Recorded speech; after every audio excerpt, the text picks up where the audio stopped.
So I come again with my plight for justice. The document that you have below is highlighted because it's from South Carolina Human Affairs Commission, which allowed me to have access to the investigative file that was completed by Sharon Dawn of South Carolina Human Affairs Commission, which stated that bar from applying was an intentional act to harm.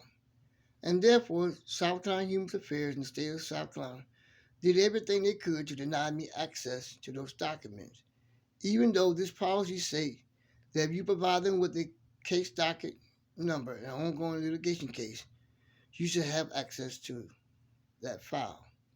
Now, the document I'm going to present to you now is very important. And it's a document that had escaped me for until a recent review. But I contacted the South Carolina Attorney General office below regarding the action of the South Carolina Human Affairs Commission denying me access to the investigative file.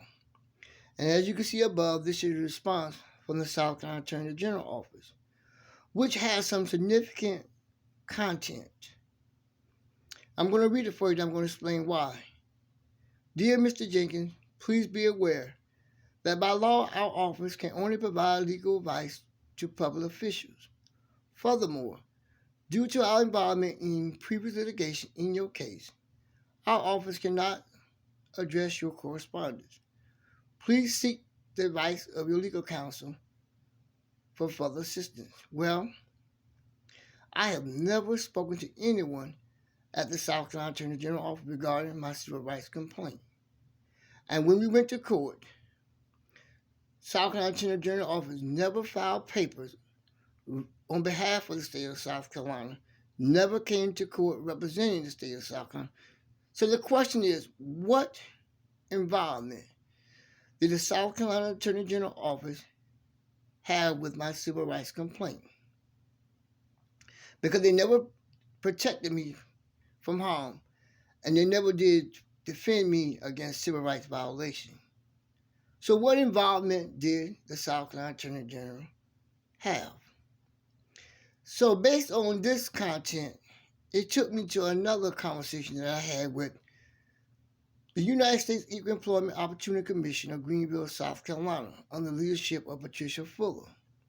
And Patricia Fuller is corrupt as the day is long. Make no ifs, ands, and buts about that. She stated to me in 2019, she said, Mr. Jenkins, you can file all the complaints you get in the state of South Carolina if you want. She said, I'm going to issue a notice of dismissal with a right to sue. And that is what she did. In 2019, of June, I filed the complaint. And in September 2019, I filed the complaint with substantial, verifiable evidence against the state of South Carolina for civil rights violation. But within days, Patricia Fuller had dismissed my complaint and issued me a notice of right to sue. I'm talking about 3 to 5 days without a proper investigation, without a response from the state of South Carolina. So I began to put the South Carolina Attorney General action together, plus this. I began to wonder, did the state of South Carolina Attorney General office obstruct the justice by interfering with my civil rights complaint? Because Patricia Fuller was determined. It did not matter how much evidence I provided. She was not going to find civil rights violation against the state of South Carolina. And that conversation that Patricia Fuller and I had in 2019, I memorialized it by an email that was sent to her and others to verify the contents of our conversation. And I can produce that as well. And so, based on the evidence that I'm going to produce in the near future, you will have to wonder, did the South Carolina Attorney General office participate in a cover and a conspiracy of civil rights violation? Because if the evidence that I have, that means he also, and the South Carolina Attorney General office, was also aware of those documents. And therefore, that's obstruction of justice.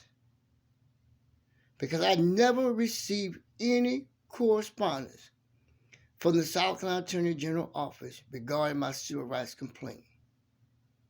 And so I have made a request for an explanation from the South Carolina Attorney General office to provide a response regarding their involvement.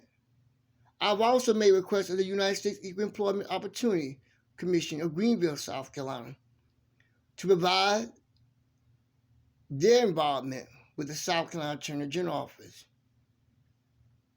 Because I have to assume that based on the evidence I have, that there was obstruction of justice that taking place. And far as the United States Constitution is still insufficient funds. And yes, we honored MLK on yesterday, which we were right to do. But we want to honor MLK with proper dignity.